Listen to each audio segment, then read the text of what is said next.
أحبائي خذوا مني سلامي يرف عليكم مثل السحاب فؤادي ينزف يضحي ويمسي يلازمكم وإن بعدت ركابي أحبائي خذوا مني سلامي يرف عليكم ونستعينك جزا الله عنا محمدا صلى الله عليه وسلم ما هو أهله أما بعد أعوذ بالله من الشيطان الرجيم بسم الله الرحمن الرحيم وقل رب زدني علما وبه قال حدثنا عبدان ونبي حمزة عن أعمش بن إبراهيم عن علقمة رضي الله تعالى أن علقمة قال كنا جلوسا مع ابن مسعود رضي الله تعالى عنه فجاء خباب فقال يا أبا عبد الرحمن أيستطيع هؤلاء الشباب أن يقرأوا كما تقرأ قال أما إنك لو شئت أمرت بعضهم يقرأ عليك قال أجل قال اقرأ يا علقمة قال فقال زيد بن حذيفة أخو زياد بن حذيفة أتأمر علقمة أن يقرأ وليس بأقرأ أنا قال ما إنك إن شئت أخبرتك بما قال النبي صلى الله عليه وسلم في قومك وقومي فقرأت 50 آية من سورة مريم فقال عبد الله كيف ترى قال قد أحسن قال عبد الله ما أقرأ شيء إلا وهو يقرأ ثم التفت إلى خباب وعلي خاتم من ذهب فقال ألم يأن لهذا الخاتم أن يلقى قال أما إنك لن تراه علي بعد اليوم فألقاه رواه غندر عن شعبة رضي الله.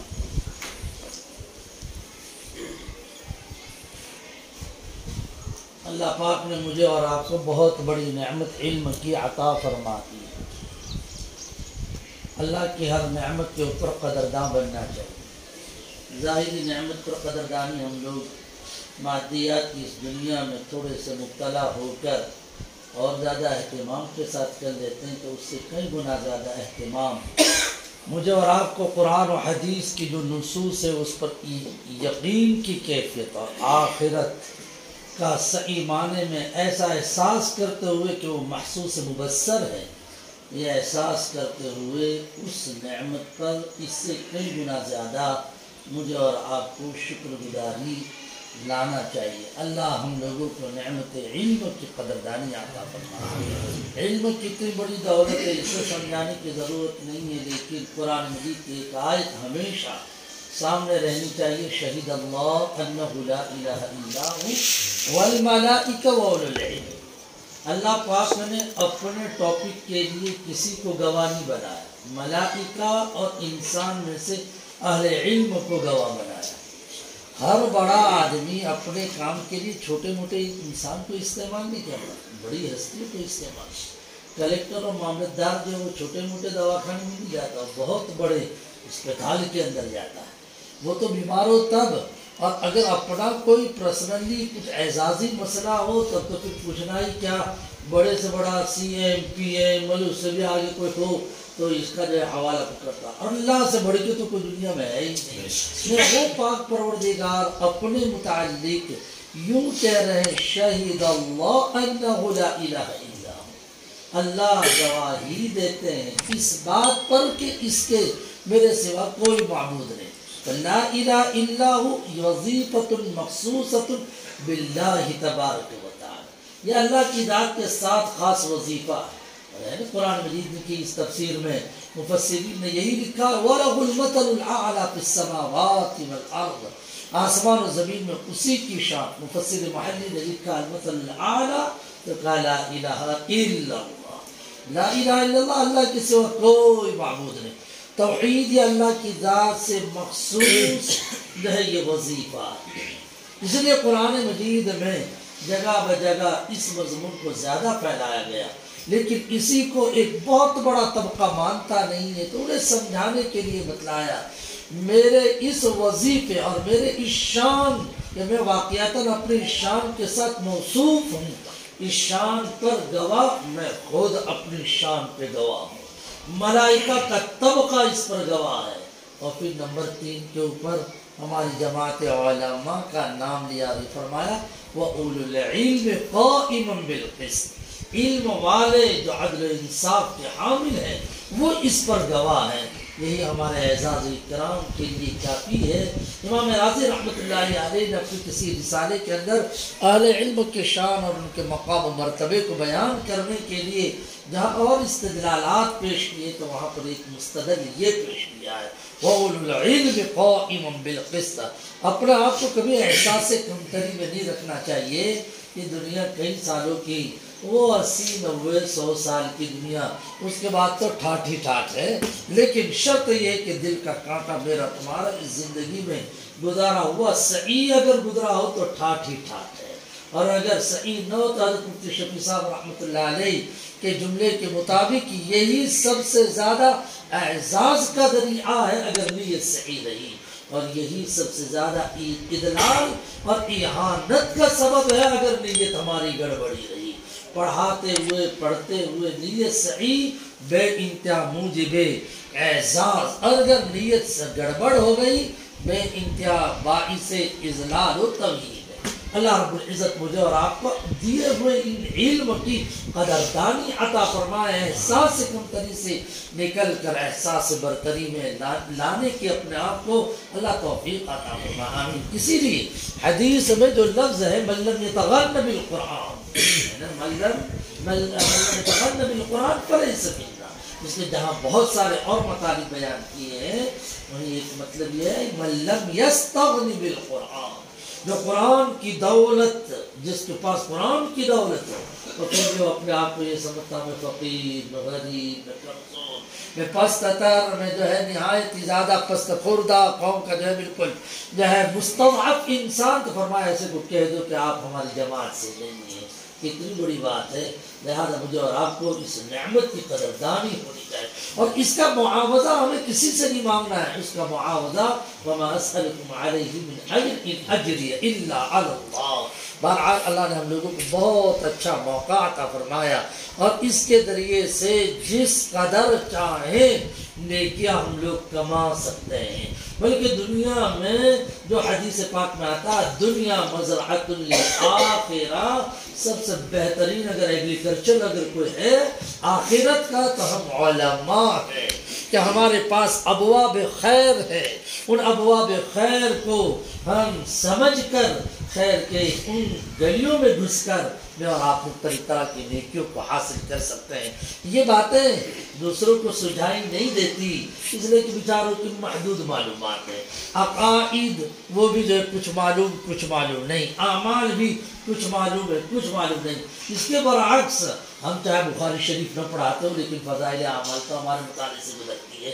بیانات جو علماء کرتے ہیں وہ بھی تو ہم سمجھتے ہیں، احادیث بھی ہم بیان کرتے ہوئے مطالعے سے گزارتے ہیں. تو بیچارے جو لوگ بالکل مطالعہ نہیں کرتے اور جن کو ذرا برابر بھی کچھ معلومات نہیں، لیکن ہم لوگ تو ماشاءاللہ 9 سال 10 سال مدارس اسلامیہ کی روٹیاں کھا کر اور نمبر 2 کے اوپر اپنے اساتذہ کی اس موقع کی دعائیں حاصل کر کے اللہ تعالیٰ نے سمجھداری دے رکھی ہوتی ہے. ابواب خیر میرے تمہارے لیے گفتگو ہے اور ہم لوگ بہت سارے خیر کے کام انجام دے سکتے ہیں. اس وجہ سے میں اس وقت آپ لوگوں کے سامنے 3 باتیں بتلانا چاہتا ہوں. میں بھی خود پریشان تھا کہ میں آپ لوگوں کے سامنے کیا کہوں، لیکن یہ کرسی تلاش کرنے کی برکت سے ایک حدیث بھی ذہن میں آئی. صحیح بخاری کو دیکھ کر میں کہا یہی حدیث ان لوگوں کو سمجھا دیتا ہوں. ان لوگوں کو کیا سمجھانا بلکہ سب سے پہلے میں اپنے آپ کو سمجھا رہا ہوں کہ ایسا معلم اپنے آپ کو بننا چاہیے. معلم بننا کوئی معمولی بات نہیں ہے. ماشاءاللہ بہت خوشی ہوئی. میں تو تلاش کر رہا تھا تو یہ کتبہ بھی مجھے نظر آیا. میں تلاش میں نے اصل میں اس کو عربی کی کسی کتاب کے اندر اس کو دیکھا ہے، وہاں کے الفاظ بھی کچھ اور ہے. علامہ ابن تیمیہ رحمۃ اللہ علیہ قرآن مجید کی کسی آیت کو سمجھنے کے لیے وہ قدیم بوسیدہ خستہ مساجد میں جا کر وہ نمازیں پڑھ کر اس طرح سے دعا مانگا کرتے تھے، یا معلم آدم و ابراہیم علمنی و یا مفہم سلیمان فہمنی. یہ پڑھا کرتے تھے. اس کو میں نے کسی عربی کتاب کے اندر جب میں نے پڑھا تھا میں ایک بات بتانا چاہتا ہوں. سکھانا یہ صفت الہی، سکھانا یہ صفت الہی، پہلی بات ہی بتانا چاہتا ہوں. پڑھانا یہ صفت الہی ہے. قرآن میں کئی جگہوں پر بیان کیا وَعَلَّمَ آدَمَ الْأَسْمَاءَ وعلمك ما لم تكن تعلم،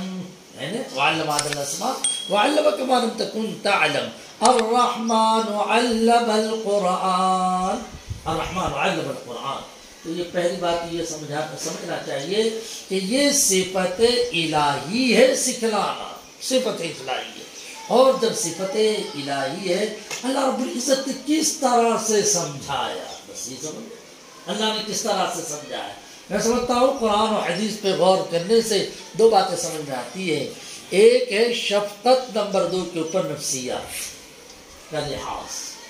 ایک ہے شفقت، ایک ہے نفسیات کا لحاظ، یہ مجھے تو کچھ سمجھ میں آتا ہے، اور اس وقت شاید اس کی زیادہ ضرورت ہے۔ شفقت جیسے اللہ پاک نے الرحمن ہی سے آغاز کیا، الرحمن علم القرآن، قرآن مجید کے اللہ رب العزت نے تعلیم دی، تو وہاں پر کوئی اور اللہ نے اپنا نام منتخب نہیں کیا، الرحمن، رحمت، شفقت، پیار، محبت، اس کے ذریعے سے پاک پروردگار نے سکھلایا، یہ خود اس بات کی دلیل ہے، اور کیسے سکھایا، کیسے سکھایا، وہی ہم لوگ واقعات میں بیانوں میں لگاتے رہتے ہیں، قل یا عبادی الذین اسرفوا علی انفسہم لا تقنطوا من رحمت اللہ پر حضرت وحشی کا پورا قصہ ہم لوگ دہراتے ہیں نا، وہاں پر کتنے چٹاکے دار انداز سے ہم لوگ اس قصے کو خوب للکار کر، اور اس کو وہاں پہ تفسیر مظہری نے بھی لکھا ہے، اور وحشی نے بھی وہاں پر تفسیر جلالین کے حاشیے پر بھی لکھا ہے، جس میں یہ بات بتائی کہ اللہ نے کس طرح سے حضرت وحشی کو سمجھایا، جس سے پیار ٹپکتا ہوا نظر آتا ہے۔ اللہ پاک نے تو پہلے آیت کریمہ نازل فرمائی، پہلے تو نبی جی نے دعوت ان کو جو ہے توحید کی پہنچائی، فرمائے دعوت کیسے قبول کریں، کہ اس میں تو یوں کہا گیا کہ یہ سب دورگ دھندے کیے، جس نے ایسے کیے تو وَمَنْ يَفْعَلْ ذَلِكَ يَلْقَى أَثَامًا، بڑا گناہ اس کے لیے، يُضَاعَفْ لَهُ الْعَذَابُ، اس کے لیے بڑا عذاب، اس میں ہمیشہ ذلیل ہو کے رہے گا، وَيَخْلُدْ فِيهِ مُهَانًا، اور وہ تینوں تین دھندے میں کیے ہیں، وَالَّذِينَ لَا يَقْتُلُونَ النَّفْسَ الَّتِي حَرَّمَ اللَّهُ إِلَّا بِالْحَقِّ وَلَا يَزْنُونَ، ہے نا یہ ہے، اور وَالَّذِينَ لَا يَجْعَلُونَ مَعَ اللَّهِ إِلَٰهًا آخَرَ، میں نے تو شرک والا بھی کام کیا، میں نے بدکاری والا بھی کام کیا، میں نے قتل نفس ناحق بھی میں نے کیا ہے، اور آپ کا قرآن خود کہتا ہے، تو پھر پاک پروردگار نے فوراً آیت نازل فرما دی، یہ سمجھانے کی بات کہ اللہ رب العزت سے نا امید مت ہو۔ اب اللہ تعالیٰ کیسے سمجھا رہے ہیں، اور اللہ تعالیٰ سمجھاتے ہوئے یوں کہہ رہے ہیں إِلَّا مَن تَابَ وَآمَنَ وَعَمِلَ عَمَلًا صَالِحًا، تو پھر یہ پھر اور آڑے معلوم ان کے اوپر کچھ بات کھل گئی تھی کہ کیا اللہ میں آج بہت لاڈو پیار سے جو نے کھیل لگانے والے ہیں، مجھے یاد ہے اس پر بھی وہ گویا ناچنے لگے اور نخرے کرنے لگے، إِلَّا مَن تَابَ وَآمَنَ وَعَمِلَ عَمَلًا صَالِحًا، ارے بھائی یہ سب کیا ہو تو اس پر یہ ہماری سزا ہے،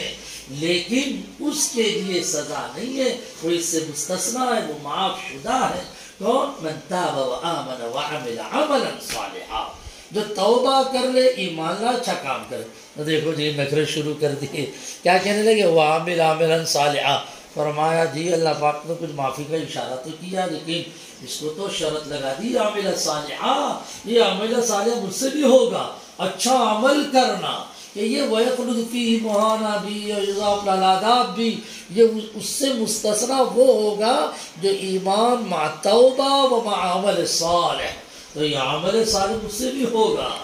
اللہ سمجھانے آئے، اللہ سمجھانے آئے، دا قاعدہ و دعجو، تفسیر مظہری میں آپ اسے اٹھا کر دیکھ لیجیے، قل یا عبادی الذین اسرفوا کے تحتی اس واقعے کو نقل کیا ہے، اور آپ اس کو جلالین میں بھی آپ دیکھ سکتے ہیں، جلالین میں قل یا عبادی الذین اسرفوا کے تحت بھی اس کو عائشہ کے اندر دیکھ سکتے ہیں کہ باقاعدہ بعث النبی صلی اللہ علیہ وسلم، اللہ کے نبی علیہ السلام نے سمجھانے کے لیے آدمی بھیجا۔ وہ معلوم نہیں کہاں پڑے ہوئے تھے، طائف میں پڑے ہوئے تھے، کہاں پڑے ہوئے تھے؟ طائف میں پڑے ہوئے تھے، آدمی وہاں سے وہاں گیا، پھر دوبارہ جو ہے آدمی آ رہا ہے، کہا کہ یہ تو یوں بول رہے ہیں، تو اب اللہ کے نبی علیہ السلام و تسلیم پر وحی نازل ہوئی، اور یہ فرمایا کہ ٹھیک ہے جا کر ان سے یہ کہہ دو کہ اللہ رب العزت نے آیت دوسری نازل فرمائی ہے، اور دوسرے آیت کون سی؟ ان اللہ لا یغفر ان یشرک بہ ویغفر ما دون ذلک لمن یشاء، اللہ رب العزت شرک کو معاف نہیں کریں گے، اس کے سوا ویغفر ما دون ذلک، اس کے سوا جو سب معاف کر دیں، لمن یشاء، مگر اس کے لیے جس کو اللہ چاہیں۔ اس میں تو معافی کا بالکل صاف ہے نا، اس میں عمل ثانی کا کوئی تذکرہ ہی نہیں ہے۔ تو اب انہوں نے پھر اور ناٹک شروع کر دیے تھے۔ ناٹک شروع کرنے میں یہ کہہ دیا معلوم ہے اللہ پاک نے تو قید لگاری میں شاہ کی، تو اب میں شاہ میں میری سمجھے ان کا منظور نظر بنتا ہوں کہ نہیں بنتا۔ وَيَغْفِرُوا ذَلِكَ لِمَن يَشَاءُ، معلوم نہیں اللہ میاں مجھے اپنی مشیت میں شامل فرماتے ہیں کہ نہیں فرماتے۔ بس یہ پیغام پھر دوبارہ پہنچا، سے 12 جناب رسول پاک صلی اللہ علیہ وسلم پر آیت تفسیر ہے وہی جو 24 پارے کے 30 رکوع کی آیت ہے۔ یہ آیت اترتی ہے قُلْ يَا عِبَادِيَ الَّذِينَ أَسْرَفُوا عَلَىٰ أَنفُسِهِمْ لَا تَقْنَطُوا مِن رَحْمَةِ اللَّهِ إِنَّ اللَّهَ يَغْفِرُ الذُّنُوبَ جَمِيعًا۔ اس میں نہ عمل کی کوئی قید ہے، نہیں اس کے اندر کوئی مشیت کے ساتھ کی کوئی جو ہے قید، کچھ نہیں۔ اللہ پاک نے کتنا چھوٹے انداز سے سمجھایا۔ بس اس واقعے سے تو مجھے اور آپ کو تو یہ سمجھنا ہے کہ اللہ پاک نے سمجھایا، تو سمجھایا تو شفقت کی بنیاد پر سمجھایا ہے۔ الرحمن علم القرآن، رحمت والے پروردگار نے قرآن مجید کی تعلیم دی ہے، شفقت اور رحمت کے ذریعے سے اللہ پاک نے فرمایا۔ ظاہری بات ہے مجھے اور آپ کو بھی اپنے طلباء کے سلسلے میں شفقت و پیار کا معاملہ اختیار کرنا پڑے گا۔ ہم ڈنڈے اور ضرب و یضرب اور پھر کہا کہ اس کا اس میں اعلیٰ بزرا، پھر اس کے القاب متنوعہ، اس کو تو 14 علم بھی کہتے ہیں اور اس کو تنبیہ الغافلین بھی کہتے ہیں۔ اب یہ زمانہ ختم ہو، سمجھنا بھی یہ زمانہ ختم ہوگا۔ مجھے اور آپ کو شفقت و پیار کے ساتھ سمجھانا چاہیے۔ اور سب سے بڑی بات یہ کمال یہ میں جملہ ہمیشہ کہا کرتا ہوں، میں یہ کہتا ہوں بھائی بنے بنائے کو سنوارنا یہ ہر کوئی کرتا ہے، بنے بنائے کو سنوارنا ہر کوئی کرتا ہے، لیکن بگڑے ہوئے کو بنانا، اس کو وجود دینا، یہ ہے اصل کمال کی بات ہے، یہ ہے سب سے کمال کی بات۔ بھائی ایک مکتب بہت اچھا چل رہا ہے، ایک گاؤں کا مزاج بڑا اچھا ہے، وہاں جا کر میں اور آپ کام کر لیں تو یہ تو ماشاءاللہ یہ بھی ایک کام ہے، اس کا یہ کام ہے کہ یہ کام کوئی ناقابل جو ہے قبول ہے، اس طرح وہ بھی ہے، لیکن اصل کام کا تو معاملہ یہ ہے کہ وہ جہاں کچھ بھی نہ ہو، صفر اور منڈا ہو، اس صفر اور منڈا میں اگر آدمی کام کر کے دکھلائے،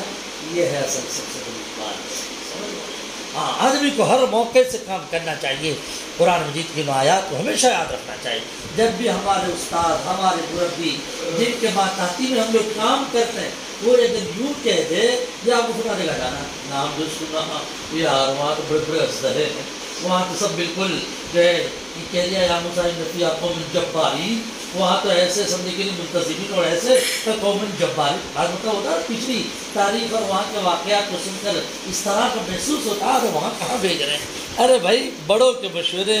کہ جو ہے میں اور آپ پہلے سے چلے آ رہے ہیں، اب اس مشورے میں یہ بات آ گئی، چل پڑو، اللہ پاک کام بنا دے گا۔ وَمَنْ جَاهَدَ فَإِنَّمَا يُجَاهِدُ لِنَفْسِهِ وَمَنْ جَاهَدَ فَإِنَّمَا يُجَاهِدُ لِنَفْسِهِ، جو محنت کرے وہ اپنی ذات کے لیے محنت کرتا ہے، اور ایک نہ ایک دن چاہے وہ کیسا ہی اکھڑ علاقہ کیوں نہ ہو، ایک نہ ایک دن وہ زیر اور تابع ہو کے رہ ہی جاتا ہے۔ اس کے لیے ظاہری جو صلاحیتیں ہیں وہ کوئی ضروری نہیں، اندر کی طرف اللہ سے تعلق اپنے حیثیت کے مطابق اپنے آپ کو لگانا بسے کافی۔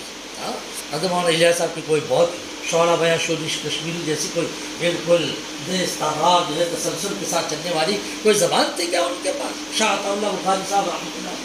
طرح کوئی زبردست قسم کے جو ہے وہ شعرا بیاں مقرر تھے کہ جو ساعت انگیز ایسی آواز کے سب کو رات کی سمجھ کے نیند اڑا کر حضرت ہر ایک کے دل کو جو ہے بالکل پکڑ کے رکھ ایک طرف تھی اپنی صلاحیت کے مطابق بڑوں کے مشورے سے دعائیں کرتے ہوئے چلتے رہے، کام کیسا اللہ پاک نے قبول فرما۔ سب سے بڑی بات تو یہ ہے اپنا کیا ہوا کام برقرار،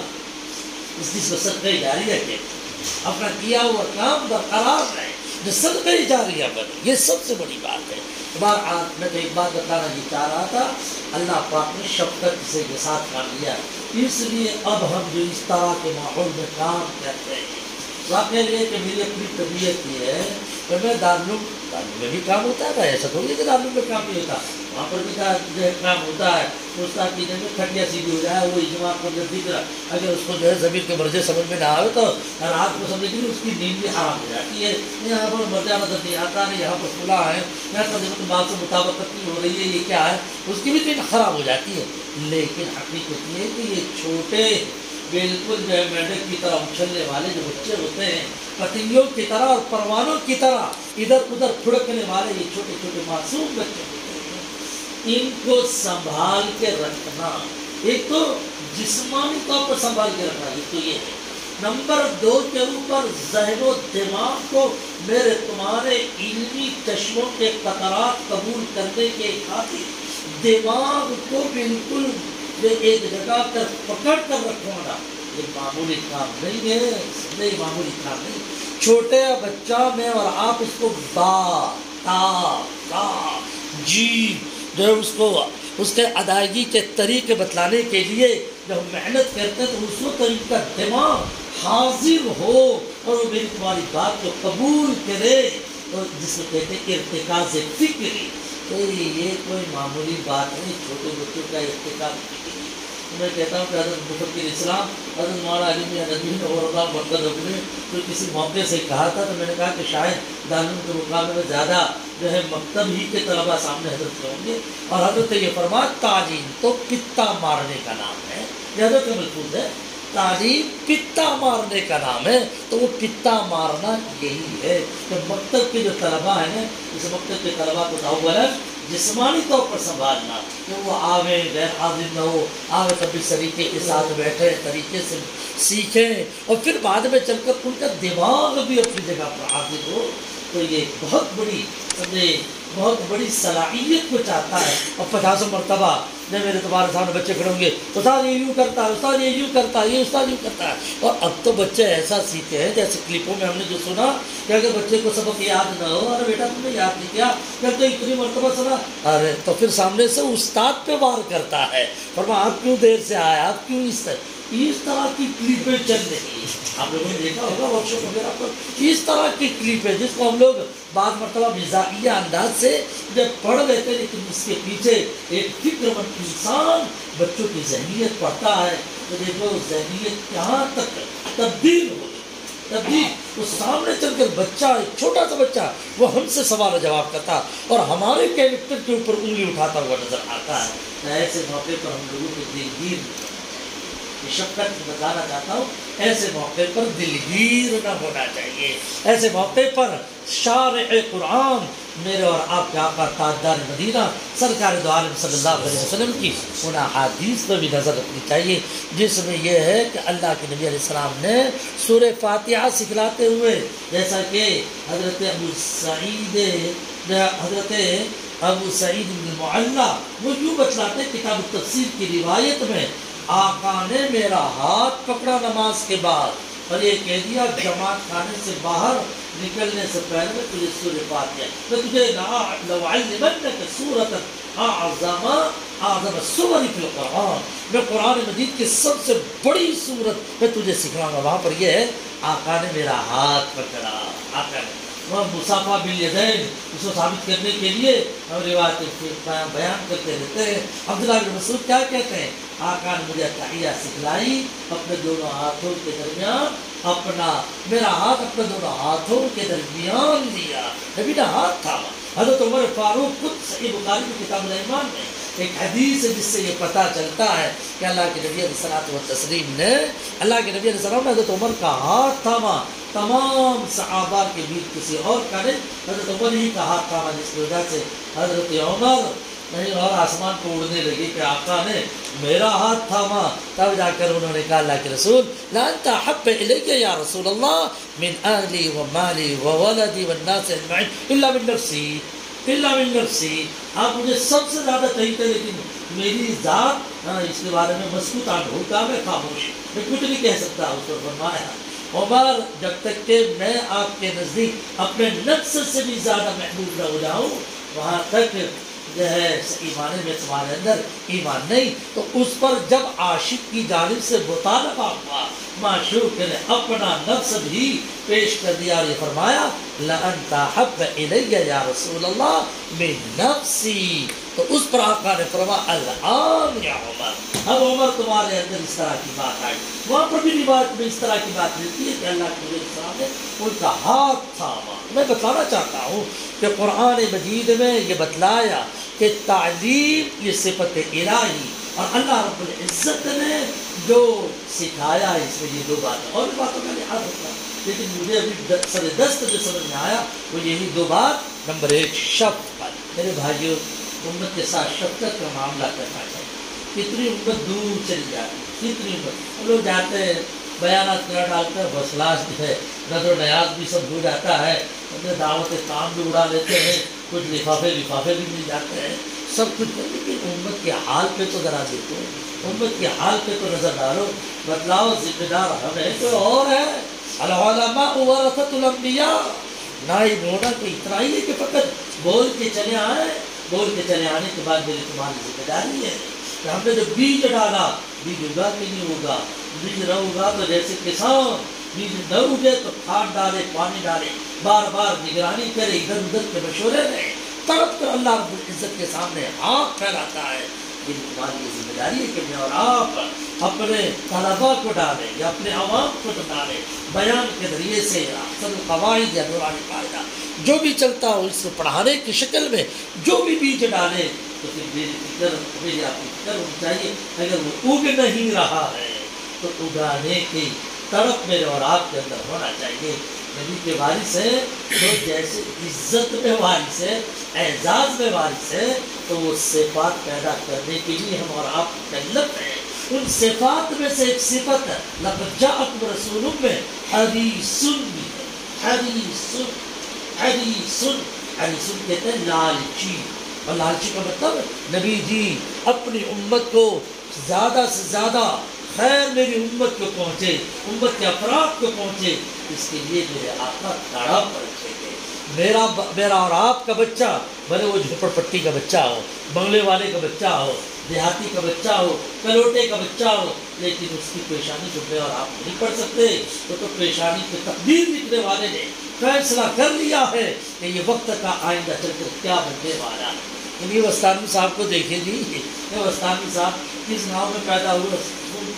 قاری عظیم صاحب کبھی گئے ہوں وستان، ورنہ میں جانتا ہوں، میرے خالو ہیں تو میں جانتا ہوں ان کو کہ کس جگہ پر وہ پیدا ہوئے۔ جب پیدا ہوئے تو ان کی پیشانی پہ یہ لکھا، کسی نے دیکھ کر پڑھا تھا کہ یہ اتنا بڑا بننے والا ہے، اس کے ذریعے سے، ان کے ذریعے سے اتنا بڑا کوئی کام ہونے والا ہے، لیکن وہ اپنے اعتبار سے لگے رہے، اور اساتذہ کی چیزوں کو انہوں نے اپنے دل میں اپنی سطح کے مطابق لیا، اور پھر اللہ رب العزت نے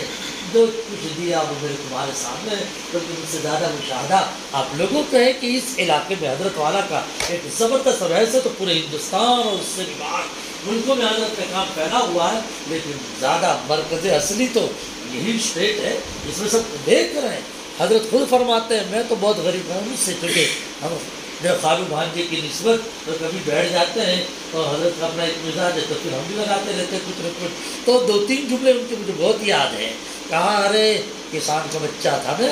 کسان کا بچہ غریب بچہ، ایک جملہ کہیے۔ نمبر 2 کے اوپر اصطلاح کوئی اتنی زیادہ نہیں تھی، لیکن ہاں 2 باتیں ضرور حضرت فرماتے تھے۔ ایک تو یہ ہے کہ بڑوں کی خدمت کی تڑپ بہت تھی، اور نمبر 2 کے اوپر یہ ہے کہ اپنے اساتذہ اور اپنے علماء دیوبند اور علماء مظاہر کی قدردانی ہمارے دلوں میں بہت زیادہ تھی۔ اور کہا کہ حضرت مفتی احمد بیماد صاحب رحمۃ اللہ علیہ ان کے درس میں جب بیٹھتے تھے تو حضرت مفتی احمد بیماد صاحب کی جو علماء کے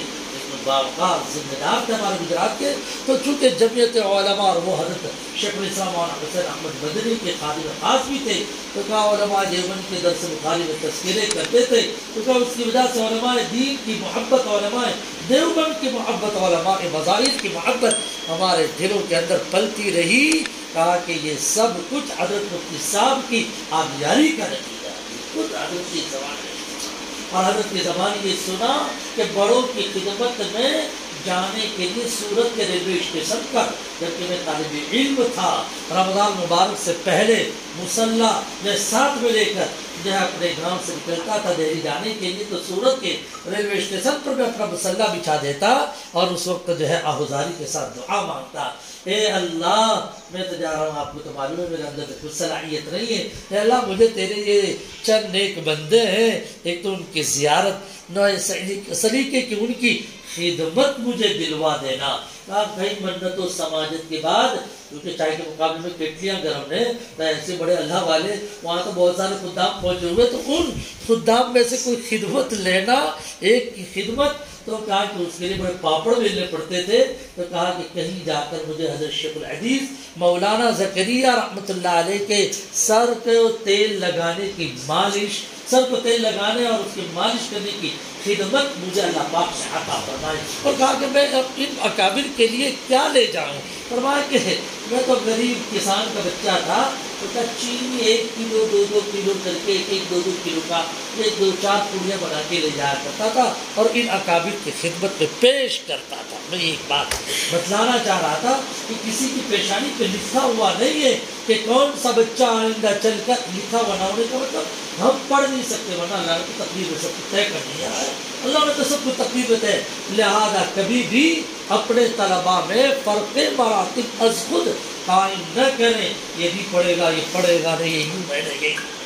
اپنے تو جس طرح سے نمبر 1 کے بچے کے سلسلے میں ہم فکر کرتے ہیں، ہمیں تو نمبر 3 کے متعلق بھی یہی سوچ کر کہ وقت کا قطب نے غوث نے ابدال میں وقت کا جو ہے نا عالم ربانی بننے والا ہے، مجھے اور آپ کو ان کے اوپر یہ کرنا چاہیے۔ یہ اور بات ہے، اللہ نے نظام بتلایا، اللہ پاک نے فرمایا زمین مختلف طرح کی ہے نا، زمین مختلف طرح کی ہے، بعض زرخیز ہے، بعض جو ہے وہ ہے کانٹے والی ہے، کسی میں کیا ہوگی کسی میں کیا ہے، وفی الارض قطع متجاورات مختلف الوانها الی آخرہ۔ بہرحال اللہ پاک اس پوائنٹ کو سمجھنے کی توفیق عطا فرمائے، آمین۔ کون سا؟ شفقت، اور خاص طور پر اس زمانے میں جب کہ 3 مصیبتیں ہمارے سامنے کھڑی، 3 مصیبتیں بچوں کے سلسلے کی ہمارے سامنے کھڑی ہیں، ہم دیکھ رہے ہیں کہ اولاد کے متعلق دنیاوی تعلیم کی جتنی فکر ہے اتنی دینی تعلیم کی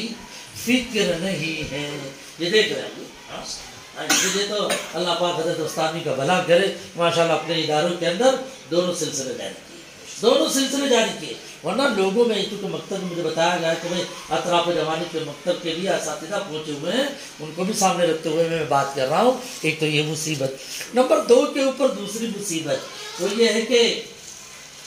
دوسری مصیبت موبائلوں کی مصیبت، سمجھے؟ بڑے تو بڑے، چھوٹوں کا حال یہ ہے کہ اب چوراہوں کے اوپر، کبھی تو رات کو عشاء کے بعد یہ لوگ نہیں سوتے تھے تو کھیلتے تھے کودتے تھے سب کچھ، لیکن ہم نے تو اپنے یہاں کے ماحول میں یہ دیکھا بچے سب بیٹھے ہوئے ہیں 15 سال کے 13 سال کے 12 سال کے، وہ موبائلوں کے اندر معلوم نہیں کیا کھول کے بیٹھے ہیں، دیکھتے ہی چلے جا رہے ہیں۔ اور حقیقت یہ ہے، اس کا ممکن ہے آپ کو بھی احساس ہوتا ہوگا کہ جب آدمی اس میں لگا رہتا ہے اللہ کی پکڑ آتی ہے اور یہ میموری کمزور ڈاؤن ہوتی چلی جاتی ہے، یہ ایک دوسری مصیبت۔ تیسری مصیبت یہ ہے، یہ شیطان تو بڑا خطرناک ہے، ایک تو لیٹ سلاتا ہے اور طریقے سے غافل رکھ کر جو ہے بلا کسی جو ہے طریقہ اسلامی کے ہمیں بیدار کرواتا ہے، لہذا بچے جو آتے ہیں بغیر موڈ کے، جس کو کہتے ہیں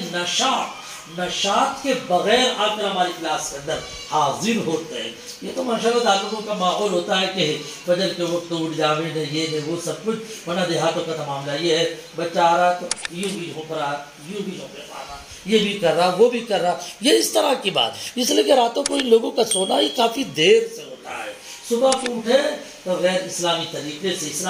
سے بھی اٹھے گئے تو آدمی کی غفلت جو ہے نا وہ بیداری سے نشاط سے تبدیل ہو جاتی ہے۔ مجھے اور آپ کو وہ حدیث معلوم ہونی چاہیے کہ حدیث پاک میں آتا ہے کہ جب آدمی رات کو سوتا ہے شیطان یہاں پر نیند کے 3 گرہیں لگاتا ہے، اور جب بیدار ہوتا ہے تو بیدار ہونے پر جب پہلی مرتبہ میں اٹھ کر دعا پڑھتا ہے تو پہلی گرہ ختم، وضو کرتا ہے دوسری ختم، اور نماز پڑھتا ہے تو تیسری۔ لیکن میں وہی تو پوچھنا چاہتا ہوں کہ ہمارے جو ہے دیہاتوں میں رہنے والے یہ بچے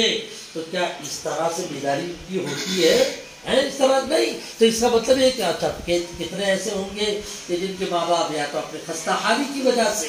ناشتہ نہیں دے سکتے, بچے اسی طرح سے لڑکھڑاتے ہوئے بھوک کی حالت میں وہ آ جاتے ہیں بیچارے. تو اب ان پر ظلمات بعضها فوق بعض, سمجھ رہے, رکاوٹ در رکاوٹ ان کے سروں پر ہے. اور اب ہم لوگ یہاں پر بالکل تیار رہتے ہیں پڑھانے کے لیے, لیکن جو ہے میں نے اور آپ نے ان کا ذہن ہی نہیں بنایا. تو کیسے سمجھے کہ میں اور آپ علم کا وہ بیج ڈالیں گے تو کیسے قبول کریں گے. اس لیے میں کہہ رہا تھا کہ رکاوٹ پہ رکاوٹیں ہیں. تو ایسی حالت میں مجھے اور آپ کو بہت زیادہ اپنی شفقت کا مظاہرہ کرنا چاہیے. میں زیادہ وقت نہیں لینا چاہوں گا, میں اپنی بات کو ختم کرنا چاہ رہا ہوں. ایک دوسرا تو ایک تو شفقت, اس کے ذہن میں ماشاءاللہ آپ لوگ بہت کچھ سمجھ جائیں گے. شفقت یہ قرآنی بات ہے جو میں پیش کر رہا ہوں. نمبر 2 نفسیاتی بات, وہ یہ ہے کہ آدمی کو چاہیے کہ اپنے طلباء کو جب پڑھائیں تو نفسیات کا بھی لحاظ رکھیں. نفسیات میں ہر ایک کو ایک لکڑی سے نہ ہانکنا چاہیے. دیکھو سلطان اورنگزیب رحمۃ اللہ علیہ کے متعلق حوالہ بھی اس وقت نہیں دے سکتا, لیکن کسی کتاب میں نے اس بات کو پڑھا ہے کہ ایک مرتبہ ایسا ہوا کہ حضرت کہیں سے گزر رہے تھے اور 2 نوجوان بیٹے جو تھے وہ بدماشیاں کر رہے تھے. کوئی ایسی بدماشی تھی جو قابل مواخذہ, قابل گرفت, زجر و تنبیہ کے قابل تھی. تو حضرت نے دونوں کو طلب کیا اور دونوں کو طلب کرنے کے بعد پہلے ایک کو بلایا پھر دوسرے کو بلایا. پہلے والے کو بلایا, اس کو بلانے کے بعد دونوں کی بالکل سیم یعنی ایک ہی طرح کی غلطی تھی, دونوں سے بات پرس کی الگ الگ. تو پہلے والے کے مطابق دیا ہے شرم نہیں آتی تمہیں, بس اس طرح سے لال آنکھ نکال 2-4 کچھ چپتے جملے کہہ دی, روانہ کر دی. دوسرا جب آیا اس کے حال احوال و قواعد معلوم کیے, کون کہاں کا کس طرح کا, تو بتایا اس نے کہ جی میں فلاں گھر کا بچہ ہوں. تو حضرت فوراً سامنے جو تھا اس کو کہہ دیا اس کو لے جاؤ وہاں پر, تو لے جا کر جو اس کو 10 چھڑیاں لگاؤ, اس کو 10 چھڑیاں لگاؤ. اس کو 10 چھڑیاں لگائی گئی. جو متعلقین بیٹھے ہوئے تھے ان متعلقین نے دریافت کیا حضرت یہ کیا بیٹوں کا فیصلہ, غلطی دونوں ہم عمر, دونوں ایک ہی غلطی کے جو ہے شکار تھے, دونوں ہم عمر ہیں. تو آپ نے ایک کو فقط گڑ کی پلا دی اور ایک کو جو ہے چھڑی مار کے روانہ کیا. فرمایا بھائی اصل بات یہ ہے دونوں کے خاندان کی نوعیت مختلف ہے, دونوں کی. وہ بڑے گھر کا بچہ ہے, اس کو فقط غیرت دلانا کافی تھا. وہ مان لو کہ کسی عالم کا بیٹا, کسی امام کا بیٹا, اس کو غیرت دلا دینا اور گڑ کی پلا دینا یہ اتنا ہی کافی تھا. اور یہ جو تھا نا وہ ایسا ہی مان لو کہ تھوڑی دیر کے کوئی خلیفہ کا بیٹا کہ اس کا بیٹا, فرمائے کہ اس گھرانے کا بیٹا تھا, لہذا جب تک کہ اس کو ٹھوکائی نہ کر دوں وہاں تک اس کا کام بننے والا نہیں. اور کہا کہ اس کا اثر دیکھ رہا ہو تو جا کے دیکھ کے آؤ. دونوں میں تو یہاں بیٹھا ہوں تمہارے سامنے ہوں, دونوں میں نے فیصلے تمہارے سامنے کیے, دونوں کی اس وقت کی کیا حالت ہے جا کے دیکھ کے آؤ. تو جو پہلے والے جس کو فقط زبانی زجر و تنبیہ کا مرکز بنایا تھا وہ اپنے گھر کے کونے میں کسی جگہ بیٹھ کے رو رہا تھا, اور وہ جیسے پہلے تھا ویسا ہی تھا. کون تھا؟ جس کو 10 چھڑیاں ماری اس کا حال ایسا ہی تھا. سلطان اورنگزیب رحمۃ اللہ علیہ معمولی انسان نہیں تھے, بہت بڑے عالم تھے, بہت بڑے متقی, اور میں ان کی نسبتوں پر مجھے بہت کچھ اس کا لحاظ رکھتا ہوں. بلکہ کل بھی میں جانا ہوا تو مجھے افسوس ہوا کہ حضرت کی تربت پر میں حاضر نہیں ہو سکا. وہاں تک ہم لوگ پہنچ گئے تھے, سمجھے کہاں تک, یہ جہاں گئے تھے ہم لوگ بدنا پور سے شاید اورنگ آباد تک پہنچ چکے تھے, اور وہیں سے تو مڑتے ہوئے خلد آباد آتا ہے. تو وہیں پر حضرت کے مزار جب بھی سفر ہوا تو حضرت کے مزار کے ضرور میں حاضر ہوا ہوں. 57 سال کی ان کی حکومت رہی, اور کیسی تابناک حکومت رہی. ہمارے گجرات میں ایک علاقہ ہے پارنیرا بلسان کے قریب, وہاں پر ایک ٹیکری ہے جس ٹیکری کے متعلق مشہور ہے کہ یہاں پر سلطان صاحب اتنے دن تک رہے تھے, اور فلاں جو غیر تھا اس کے ساتھ ذرا کچھ جو ہے قتل و قتال کا معرکہ پیش آیا تھا. اور وہیں پر یہ علمی چمنستان وہاں پہ لگا ہوا ہے جس کو دارالعلوم پارنیرا کہا جاتا ہے. مولانا بنیامین صاحب نے وہیں پر پڑھا بھی ہے. وہاں کی کچھ تعلیمی ذمہ داری ہمارے بھی حوالے ہے. میں وہاں بڑی دلچسپی کے ساتھ آتا جاتا رہتا ہوں. سلطان اورنگزیب رحمۃ اللہ علیہ کی نسبت سے بعض متقی ہوتے ہیں, ان متقی لوگوں کا تقوی وہ دیر تک اس کی برکتیں آئندہ کی آنے والی نسلیں محسوس کرتی چلی جاتی ہے۔ اسی لیے بعض لوگ ہوتے ہیں نا جو نصاب کی تبدیلی تو وہ کچھ چیزیں ظاہری بات ہے کہ اختلاف اپنی جگہ پر رہتا ہے، لیکن ہم لوگ اس طرح کا جواب دیتے ہوئے میں بطور خاص ارے بھائی ہمارے جو پچھلے پرانے جو گزرے ہیں ان کا جو تقویٰ ان کے جو صلاح تھا وہ تقویٰ صلاح کی بنیاد پر جو کام ہو رہا ہے نا وہ کہیں اور تمہیں نظر نہیں آئے گا۔ بہرحال میں تو اس وقت آپ لوگوں کو نفسیات کی بات کر رہا تھا۔ بتلاؤ قرآن مجید نے نفسیات کا لحاظ رکھا کہ نہیں رکھا؟ اما عائشہ فرماتی ہے کہ اس وقت دکھلانا نہیں چاہتا، کتاب تفسیر کے اندر یہ روایت موجود ہے کہ اما عائشہ نے فرمایا اللہ پاک نے سب سے پہلے انما الخمر والمیسر والانصاب والازلام والرجس من عمل الشیطان فاجتنبوہ یہ آیت پہلے نازل نہیں فرمائی، لا تقربوا الزنا کی آیت پہلے نازل نہیں فرمائی، بلکہ پہلے تو کہہ دیا یسألونک عن الخمر والمیسر، شراب کے بارے میں لوگ پوچھتے ہیں، بلکہ پہلے تو یہ کہہ دیا پھر شراب پی کے نماز کے قریب مت جاؤ، لا تقربوا الصلاۃ وانتم سکارى، پھر اس کے بعد یہ کہہ دیا آہستہ آہستہ کیا ہے یسألونک عن الخمر والمیسر قل فیہما اثم کبیر ومنافع للناس، بھائی فائدہ تو ہے ظاہر میں کہ بدن ذرا مضبوط نظر آتا ہے لیکن گناہ بہت زیادہ ہے۔ آہستہ آہستہ سے اس طرح سے کھینچ کر پھر تیسرے چوتھے نمبر کے اوپر آیت نازل ہوئی جس کے اندر بالکل سچوٹ یعنی بالجزم فیصلہ سنایا گیا انما الخمر والمیسر والانصاب، یہ شراب اور جوا اور اس طرح کی جو ہے یہ قسمت کے اور پاسے کے تیر وغیرہ یہ گندگی ہے، من عمل الشیطان ہے، فاجتنبوہ رک جاؤ۔ اللہ پاک نے 13 سال کے دور مکی میں یہ آیت نازل نہیں فرمائی، بلکہ مدنی زندگی میں بھی ایک لمبا زمانہ گزرنے کے بعد جنگ احد کے بعد سمجھ رہے ہو ایسا حدیث میں آتا ہے احد کے اندر شرکت کرنے والے صحابہ صبح کو تو شراب کی طاقت لانے کے لیے استباح الخمر الصبح، صبح کے وقت تو ان لوگوں نے شراب کو استعمال کیا اور جار جام شہادت پی کر دنیا سے رخصت ہو گئے۔ بات سمجھے کہ احد تک یہ اس طرح پھر بعد میں چل کر واقعات پیش آئے۔ میں تو یہ بات بتلانا چاہتا ہوں کہ ہم عائشہ خود اس طرح کی 2-3 مثالیں پیش کر کے بتاتی ہے کہ نفسیات کا اللہ تعالیٰ نے لحاظ رکھا ہے، نفسیات کا لحاظ رکھا، اور بھی لبو لہجے میں دوسری بہت ساری چیزوں، لہذا مجھے اور آپ کو بھی اپنے طلباء کو پڑھاتے ہوئے نفسیات کا لحاظ رکھنا بہت ضروری ہے۔ بعض مرتبہ لوگ آتے ہیں اور شکایت کرتے ہیں کہ صاحب ہمارے بچے جو ہے پہلے دوسرے درجے میں بہت ذہین تھے اور تیسرے درجے میں اتنے قدم کہ جو ہے پاس ہونے کے لیے بھی 17 نمبر جو ہے اس کے لیے پریشانی ہو جاتی ہے۔ اس طرح کا سوال کیا ہے کہ نوجوان کہ کہاں تو 51 نمبر کہاں تو 17 نمبر بھی آنا مشکل ہو رہا ہے۔ میں نے کہا لگتا ایسا ہے، لگتا میں تو عالم الغیب تو نہیں ہوں لیکن لگتا ایسا ہے کہ شاید پاکی ناپاکی کا لحاظ اتنا نہیں ہوتا ہوگا، اور جس کے نتیجے میں دوسری مخلوق آڑ آ جاتی ہوگی اور جس کے نتیجے میں غباوت کا وہ شکار ہوتا ہوگا۔ بعد میں ایسا ہی ہوا تو پھر پتہ چلا ناپاکی کے پاس تو ناپاکی پہنچے، اسی لیے تو اللہم انی اعوذ بک من الخبث والخبائث کہا ہے۔ آدمی کو پاک صاحب جب بچہ پڑھنے کے لیے آوے دیکھنا چاہیے باوضو ہے کہ نہیں، باوضو ہے کہ نہیں ہے، اور پھر یہ بھی دیکھنا چاہیے کہ وضو کیا تو صحیح طور سے اس نے کیا یا نہیں کیا۔ تو بعض چیزیں جو ہوتی ہیں نا خارجی وہ درمیان میں حائل ہو جاتی ہے، وہ بچے کو قبول کرنے یا اندر کا جو ہے اس کو جو پیش کرنے میں وہ رکاوٹ میں جاتی ہے۔ بہرحال طلبہ ہمارے پاس جو آتے ہیں اس میں نفسیات کا لحاظ رکھنا بہت ضروری ہے۔ بعض طلبہ کمزور ہوتے ہیں لیکن استاد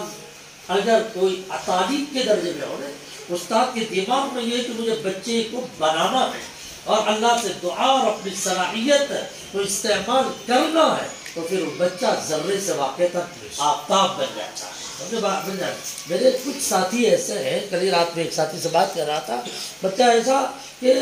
اردو اور فارسی اول کے اندر جو اس کو اتنی مار پڑتی تھی اتنی ہم کو ہم لوگوں کو آرام آتا تھا، لیکن اور ہماری کاپیاں جو ہے وہ استاد جو کچھ لکھنے کو دیتے تھے تو بیچارہ لکھ نہیں پاتا تھا، تو ہماری کاپیوں کو کہیں سے حاصل کرتے ہوئے وہ نقل در نقل بیچارہ کر لیا کرتا تھا۔ لیکن اللہ پاک نے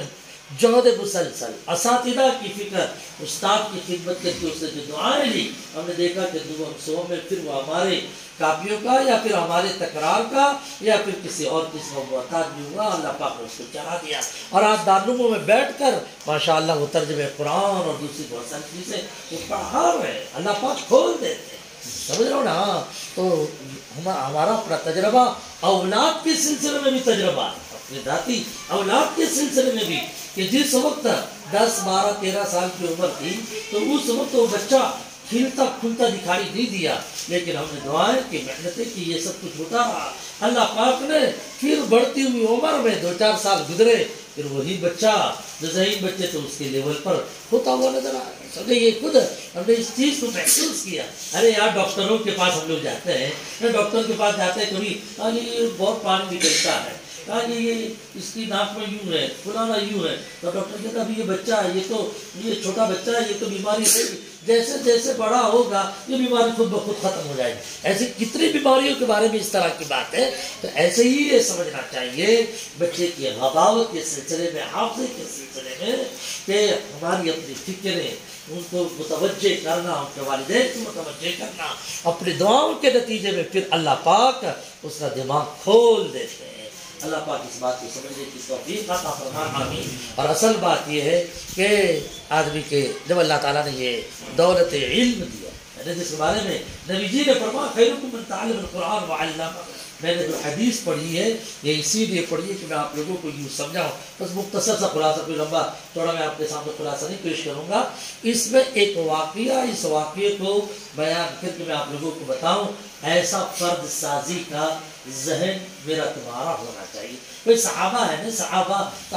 اصحابی کے نجوم، یہ مقتدیتم اہتدیتم، صحابہ تو جو ہے ستارے ہیں، جس کا بھی میں نے اور آپ نے دامن پکڑ لیا منزل کو پہنچو گے۔ یہاں عبداللہ بن مسعود بہترین جو ہے عالم، بہترین معلم تھے، آقا نے فرمایا انک لغلام معلم، تو سکھایا ہوا جو ہے چھوکرا ہے، نوجوان ہے۔ وہ عبداللہ بن مسعود کی درسگاہ کا ایک واقعہ ہے، یہ واقعی اس نیت کے ساتھ میں آپ لوگوں کو سنا رہا ہوں، مجھے بھی اور آپ کو بھی، اپنے طلباء کو، اپنے بچوں کو، چاہے دارالعلوم کے بچے ہوں چاہے مکتب کے بچے ہوں، ان کو اسی طرح سے ایسی ہی فکر کے ساتھ جو ہے ہم لوگ پڑھانے والے بنے، یہ اس نیت کے ساتھ میں آپ لوگوں کو سنا رہا ہوں۔ یہاں پر واقعہ جو نقل کیا ہے علقمہ بن قیس، تو حضرت علقمہ رضی اللہ رحمۃ اللہ علیہ، جیسا علقمہ میں اختلاف ہے، سمجھ لو علقمہ میں، حضرت علقمہ میں انما الاعمال بالله قاری، ارے علامہ بدر الدین عینی نے لکھا اختلاف فی صحبتی، یہ صحابیت کے نہیں، بعض حضرات ان کو صحابی بھی قرار دیا، تو یہ حضرت علقمہ یوں کہتے ہیں، ایک مرتبہ عبداللہ بن مسعود کی درسگاہ میں ہم لوگ بیٹھے ہوئے تھے، ہم لوگ حضرت کے پاس پڑھتے تھے اور حضرت ہم کو پڑھاتے تھے، ان کے دوست آ گئے، عبداللہ بن مسعود کے دوست، ان کے دوست تھے حضرت خباب بن الارت، وہ تشریف لائے، جیسے آئے تو کہنے لگے، دوستوں سے سوال کرتا ہے، ہم لوگ بھی بڑے کہیں پر پڑھانے کے لیے بیٹھے ہوئے ہوں، لیکن اچانک اپنا دوست آوے تو پھر وہی دوستانہ انداز سے ہی بات کرتے ہیں نا، اور حقیقت ہے کہ اسی لب و لہجے سے بات کرنی چاہیے، ہاں اسی میں مزہ بھی ہے۔ پھر اگر آپ بہت بڑے شیخ الحدیث بن گئے، میں مفتی اعظم، میں میرا تمہارا دوست ہے، سب سے ادارہ دیہاتی قسم کا آدمی ہو، وہ آوے آپ بدتمیز نہیں کہ ہم کو شیخ الحدیث نہیں دیتا، تو مجھ سے اور آپ سے زیادہ بیوقوف کوئی پوچھا نہیں۔ یاد رکھیں 3 جگہ پر کبھی عزت تلاش نہیں کرنی چاہیے، اپنے پریوار میں کبھی عزت تلاش مت کرو، اور نمبر 2 اپنے اہل وطن، اپنے گاؤں میں کبھی عزت، ارے اس لیے کہ ان لوگوں نے مجھے اور آپ کو جو ہے وہ بچپن کے اندر سب کچھ دھتنگ کرتے ہوئے دیکھا ہے، کہاں پہ جو ہے نا یہ درختوں پہ چڑھتے تھے، یہ کرتے تھے وہ، اور نمبر 3 کے اوپر دوستوں کے درمیان کبھی بھی عزت تلاش نہیں کریں، ہاں وہ دے دے وہ ان کا معاملہ ہے، اصل تو عزت دینے والے اللہ ہیں۔ تو یہ 2 دوست تھے، تو حضرت خباب رضی اللہ تعالیٰ عنہ آئے، فرمایا ابو عبدالرحمن اتنے سارے بچوں کو لے کے تو پڑھاتا ہے، تو واقع تھا نبی کے زمانے کا بہت بڑا سب سے تعلیم یافتہ، لیکن تیرے جتنے یہ چیلے ہیں یہ بھی تیرے جیسے پڑھتے ہیں کیا؟ ایستطیع هؤلاء الشباب ان یقرؤوا کما تقرأ، جیسا آپ پڑھتے ہیں۔ عبداللہ بن مسعود 100 سے زیادہ 120 ہے اتنا بتلا رہے، 100 یا اتنا بتلا کہ براہ راست اللہ کے نبی علیہ السلام سے میں نے صورتیں حاصل کی ہے، عبداللہ بن مسعود ہی کہتے ہیں۔ تو یہ عبداللہ بن مسعود کہتے ہیں ابو عبد الرحمن نے خباب نے سوال کیا اور یہ فرمایا ابو عبد الرحمن کیا یہ جوان بھی ایسا ہی پڑھتے ہیں جیسا آپ ان کو پڑھنا سکھاتے ہیں اور آپ خود پڑھتے ہیں؟ ایسا ہی پڑھتے ہیں، اس کا مطلب یہ ہے آپ نے اپنے بچوں کو اپنے جیسا بنایا کہ نہیں بنایا۔ اس پر انہوں نے کہا ارے بھائی اگر تو کہے تو ان میں سے کسی کو کہہ دوں ذرا تجھے پڑھ کے سنا دے تو تو خود ہی فیصلہ کر دے کہ میرے جیسا پڑھتے ہیں کہ نہیں پڑھتے۔ لو شئت امرت بعضهم يقرأ عليك، وہاں جی چل بتا دے جی جب میں سے ایک سے۔ تو پھر حضرت نے وہاں کلاس میں جتنے ساتھی بیٹھے ہوئے تھے ان میں سے علقمہ بھی بیٹھے ہوئے تھے، علقمہ تو علقمہ سے کہا یا علقمہ اقرأ۔ تو اب ظاہر بات ہے کلاس کے اندر کلاس ساتھیوں میں آپس میں منافست تو ہوتی ہے نا، یعنی ایک سے بڑھ کے ایک ہونے کی فکر ہوتی ہے نا، تو وہ ایک دوسرے ان کے ساتھی تھے زید ابن حدیب، تو زید ابن حدیب نے اپنے استاد سے کہا استاد جی ان سے پڑھواتے ہو آپ مجھ سے پڑھوائیے، یہ کوئی ہم میں بہت زیادہ پڑھنے والا نہیں ہے۔ انہوں نے بالکل ان پہ جرح کر دی کیا ارے آپ اپنے دوست کو اپنی تعلیم دکھلانا چاہتے ہو، ہم سے پڑھوائیے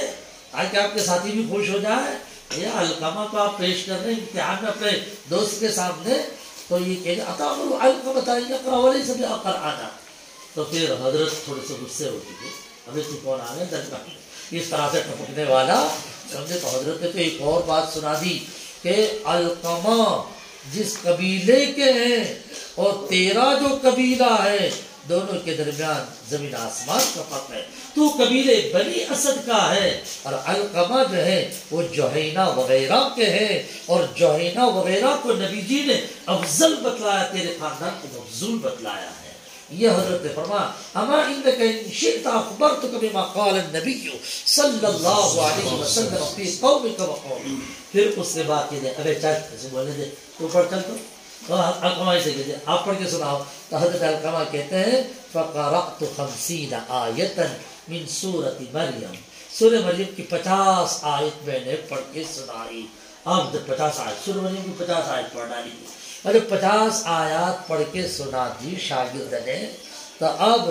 استاد کلاس ٹیچر ان سے پوچھ رہے ہیں ان سے اپنے دوست سے، اور یہ کہہ رہے ہیں یا عبداللہ کیف ترا، اے خباب کیسا لگا تجھے؟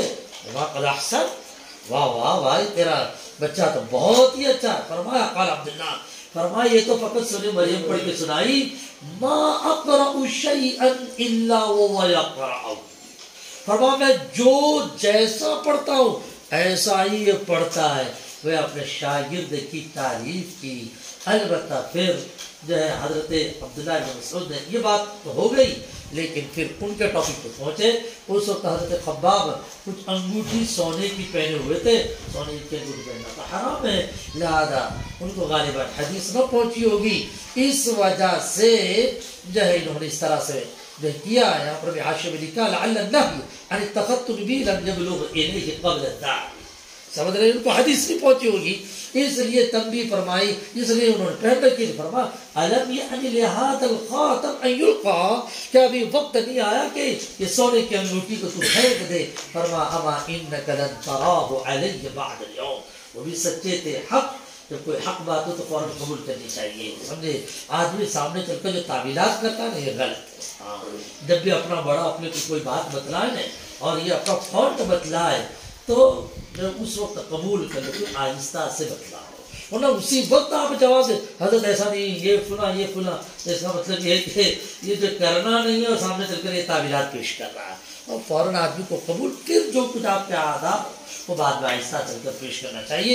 یہ وہی کر سکتا ہے جس میں قبول حق کا جذبہ ہوتا ہے۔ یہاں پر انہوں نے کہا ما انک لن تراه علی بعد اليوم، خباب کوئی معمولی آدمی نہیں تھے، خباب بہت بڑے آدمی تھے، حضرت عمر اپنی مجلس کو اپنے سامنے بٹھایا کرتے تھے ان کو۔ ہاں تو فرمانا حضرت اب کے بعد کبھی میرے انگلی میں کبھی انگوٹھی آپ نہیں دیکھو گے۔ پھر فرمایا بعد جب فَأَلْقَاهُ، آپ نے اس کو ڈال دی۔ بہرحال یہ حدیث میں نے پیش کر دی۔ کلاس میں پڑھانے والے استاد عبداللہ بن مسعود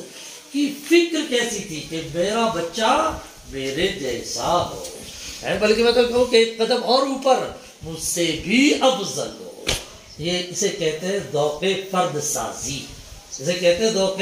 فرد سازی۔ اللہ پاک ایسا ذوق ہم لوگوں کو عطا فرمائے. اور یہ اس وقت ہوگا جب ہم پڑھانے کے لیے بیٹھے نا، تو پڑھانے کے لیے بیٹھے تو روحانی قاعدہ پڑھاؤ، مطلب قرآن پڑھاؤ، اس طرح کی جو تعبیرات ہوتی ہے، مطلب جلالین پڑھاتا ہوں، یہ جو اس طرح کی نہیں اللہ کا کلام پڑھا رہے ہیں. کبھی بخاری شریف پڑھانے والے کو اللہ کے ہاں وہ مقبولیت بھی ہوتی جو الفبا کی تختی جو صحیح نیت سے پڑھانے والے کو اللہ پاک عطا فرما دیتے ہیں. اور اسی لیے گھر سے نکلے بسم اللہ توکلت علی اللہ، تو دل و دماغ کے اندر یہ کہ میں آج بچے کو کس طرح سے سمجھے اس کو نشاط میں لاؤں گا، اس کی تھوڑی سی آئیڈیا اپنے دماغ میں دوڑا ہے. اس بچے کے لیے دعا بھی مانگنی چاہیے، اور پھر اس کے بعد پڑھانے کے لیے اس نیت کے ساتھ پڑھائیں. مجھے یہ امانت ملی ہے اگلوں سے، میرے استاد نے یہ امانت دی ہے، میں یہ امانت آگے کو پہنچا رہا ہوں، اور میں امید رکھتا ہوں کہ یہ میرے لیے سب میں جاریہ بنے، یہ بچہ بھی ہزاروں کو آئندہ چل کر پڑھانے والا بنے گا. یہ اس طرح کے جذبے جب ہوں گے نا، انشاءاللہ یاد رکھنا انما الاعمال بالنیات کے مطابق میرے تمہارے لیے وہ بچہ صدقہ جاریہ بن کے رہے گا. اللہ والوں کو اس کی بہت فکر. بس چھوٹی سی ایک بات کہہ کر اپنی بات کو ختم کر دیتا ہوں. وہ یہ ہے کہ میں نے حضرت مولانا سلمان صاحب مظاہری نور اللہ مرقدہ ناظرین اعلیٰ مظاہر صاحب پور ان سے بھی پڑھا. ہم نے حضرت شیخ نور صاحب رحمۃ اللہ علیہ سے پڑھا. مولانا عقیل صاحب کی سب موجود ہے، مولانا سلمان صاحب کے والد صاحب حضرت مفتی یحییٰ صاحب وغیرہ سے نے پڑھا. تو حضرت مولانا سلمان صاحب حضرت شیخ نور صاحب دونوں ان سے ساتھ ہمارے خط و کتابت بھی رہی، اور زبانی بھی ان کے جملے دعائیہ ہم نے سنے. تو انہوں نے دعا میں خط میں بھی لکھا دعا اللہ آپ کو ہمارے حق میں صدقہ جاریہ بنائے، جعلک اللہ لنا صدقۃ جاریہ. تو یہ جب جملے جب ہم دیکھتے ہیں تب یہ کہ ان اللہ والوں کو پڑھاتی ہوئی فکر یہ ہمارے طلبہ ہمارے حق میں صدقہ جاریہ بنے. تو یہ اس کا لحاظ رکھتا اللہ پاک اس کی برکتیں ظاہر کرتے ہیں. اللہ عمل کی توفیق عطا فرمائے. بسم اللہ الرحمن الرحیم. سبحانک اللہم وبحمدک وتبارک اسمک وتعالی جدک ولا الہ غیرک. ربنا آتنا فی الدنیا حسنہ وفی الآخرۃ حسنہ وقنا عذاب النار. رب زدنی علما. اللہم انا نسألک علما نافعا ورزقا واسعا وشفاء من كل داء. اللهم انا نسألك من خير ما سألك منه نبيك وحبيبك محمد صلى الله عليه وسلم، ونعوذ بك من شر ما استعاذ منه نبيك وحبيبك محمد صلى الله عليه وسلم، وأنت المستعان وعليك البلاغ، ولا حول ولا قوة إلا بالله العلي العظيم. جزا الله عنا محمدا صلى الله عليه وسلم ما هو أهله. آمين يا رب العالمين. بجاه سيد المرسلين. سبحان ربك رب العزة عما يصفون